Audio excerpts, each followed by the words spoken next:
வணக்கம். நம்ம மாடர்ன் உலகத்தையே சத்தமில்லாம இயக்கிக்கிட்டு இருக்கிற ஒரு பிரம்மாண்டமான இன்ஜினை பத்தி தான் நாம இன்னைக்கு பார்க்க போறோம்.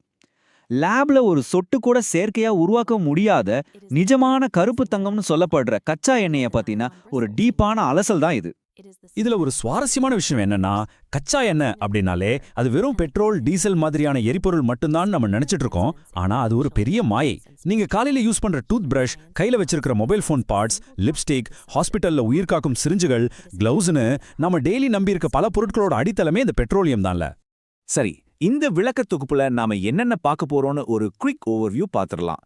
கச்சா எண்ணெயின் தோற்றம், கடலடியிலிருந்து ரிஃபைனரிக்கு அது எப்படி வருது, இந்தியாவோட இறக்குமதி நிலைமை, ஒபெக் மற்றும் பெட்ரோடாலர் அரசியல், எண்ணெயோட இருண்ட பக்கம், அப்புறம் பெட்ரோலியம் இல்லாத ஒரு எதிர்காலம். இந்த 6 தலைப்புகளை தான் நாம கவர் பண்ண போறோம். முதல்ல இந்த கச்சா எண்ணெய் எப்படி உருவாச்சுன்னு பாப்போம்.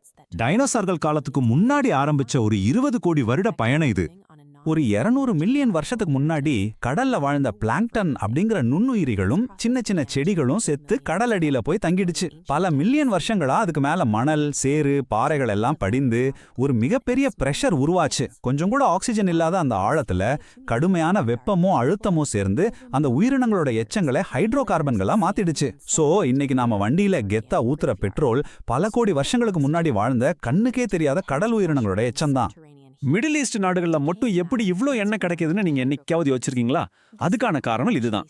இன்னைக்கு வறண்ட பாலைவனமா இருக்கிற சவுதி அரேபியா, ஈராக், ஈரான்லாம் ஒரு காலத்துல தேத்திஸ் அப்படிங்கிற ஒரு ஆழம் குறைவான ரொம்ப மிதமான வெப்பம் கொண்ட கடலா இருந்துச்சு. அந்த ஒரு பெர்ஃபெக்டான சூடான கடல் சூழல்ல தான் நான் முன்னாடி சொன்ன அந்த நுண்ணுயிரிகள் செழித்து வளர்ந்து மடிஞ்சுது.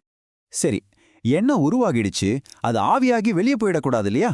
அதுக்காக இயற்கையே ஒரு மாபெரும் அண்டர் கிரவுண்ட் டேங்கை உருவாக்கி வச்சிருக்கு. அங்க இருக்கிற ஸ்பாஞ்ச் மாதிரியான ஓட்டைகள் நிறைஞ்ச பாறைகள் இந்த எண்ணெயை உறிஞ்சு பாதுகாப்பா வச்சுக்கிச்சு.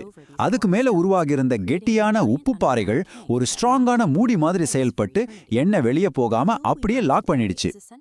இப்போ இந்த எண்ணெயை வெறியெடுக்கிறது அவ்வளோ ஈஸியான வேலையா? நிச்சயமா கிடையாது. கடலடியிலிருந்து சுத்திகரிப்பு வரைக்கும் உள்ள சவால்களை இப்ப பார்க்கலாம்.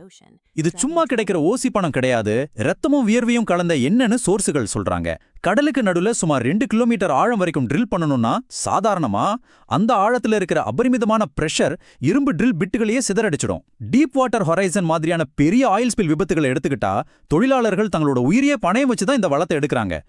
பூமிக்கடியிலிருந்து எடுக்கப்படுற கச்சா எண்ணெய் ஒரு கெட்டியான தார் மாதிரி இருக்கும். அதை அப்படியே யூஸ் பண்ண முடியாது.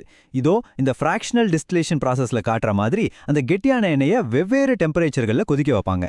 40 டிகிரில பெட்ரோலியம் கேஸ், 100லிருந்து 200 டிகிரில நம்ம ரெகுலரா யூஸ் பண்ற பெட்ரோல்,